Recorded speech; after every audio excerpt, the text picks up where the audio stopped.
A long time ago, on the outskirts of Blackwood Hills, California, there stood an old, abandoned mansion. The locals whispered stories about a terrifying shadow that haunted its halls. People said anyone who dared enter after sunset would either lose their minds in fear or run away screaming.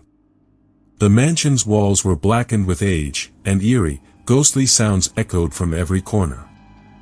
One day, the mayor announced a daring challenge.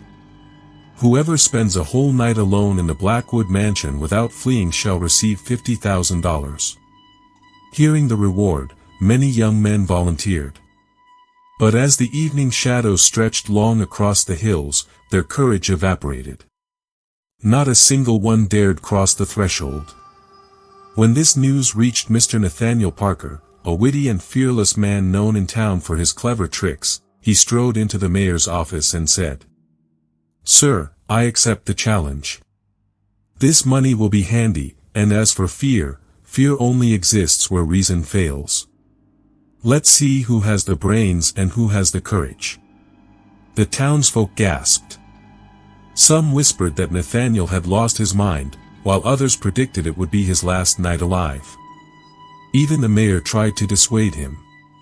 But Nathaniel remained firm. He brought only a small lantern, a sandwich, and a sturdy walking stick. As the sun set behind the jagged hills and the cries of coyotes echoed, Nathaniel marched to the mansion's massive front doors. Curious townspeople followed to the gate, saluted, and hurried back home. He pushed open the heavy doors with a loud creak. Inside, darkness swallowed everything. Even the lantern's glow barely lit the decayed hallway. Taking a deep breath, Nathaniel muttered with a grin, "All right, let's see who's brave and who's clever tonight." Nathaniel reached the mansion's central hall. The smell of mildew and dust hung thick in the air. As night wore on, outside noises faded, leaving an eerie silence. Suddenly, a faint dripping sound echoed from above. Nathaniel looked up but saw nothing. He guessed water was leaking from the roof.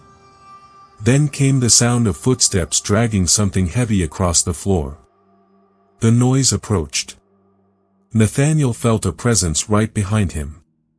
But he did not flinch.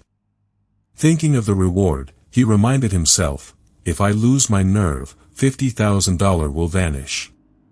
He swung his stick, illuminating the space with his lantern. Nothing. Only his shadow danced wildly across the walls. Nathaniel laughed. "Ah, my old friend, why so noisy? Let's be friends and enjoy the night." Suddenly, the room door slammed shut. Nathaniel tried to open it, but it wouldn't budge. A ghostly white mist floated in, hovering midair, its face replaced by two glowing red eyes staring at him. He calmly lifted the lantern higher. "You're late. I've eaten already.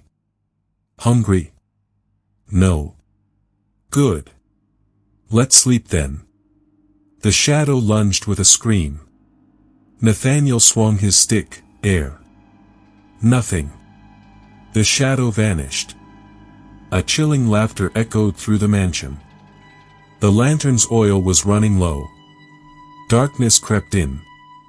Nathaniel noticed the shadow disappearing under a loose floorboard. With steady courage, he lifted it and found stairs descending into the mansion's cellar. He went down. The air was thick and heavy. The cellar was cluttered with broken crates and old junk. Suddenly, the same red eyes glimmered behind a crate. Nathaniel roared, "Whoever you are, I fear only God, not shadows." The figure stepped out, long claws, a terrifying silhouette. "Leave now, or I'll drain your blood," it threatened. Nathaniel sighed. "If blood's what you want, take it.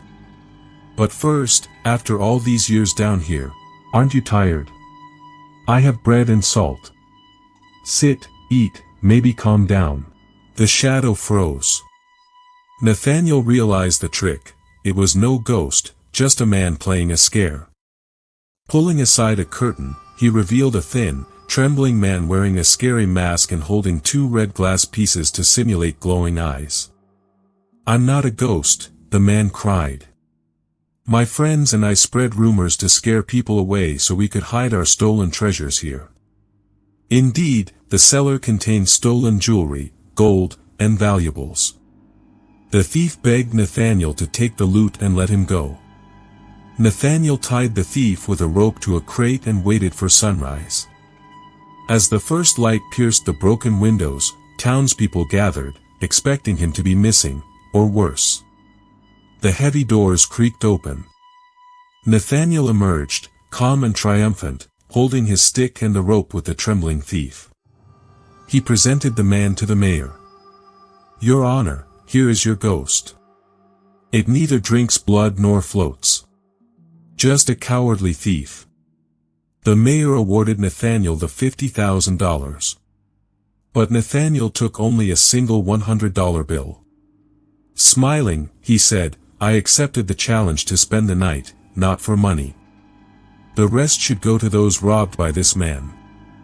I only need a little for my horse and a cup of coffee." The town marveled at his courage and wisdom. Nathaniel reminded everyone, fear exists only in our minds. As long as reason is awake, no shadow can harm us.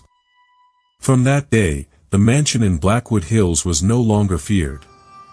Children played hide-and-seek there, and Nathaniel Parker once again proved that true strength lies not in walls or fine clothes, but in a fearless heart and a clever mind.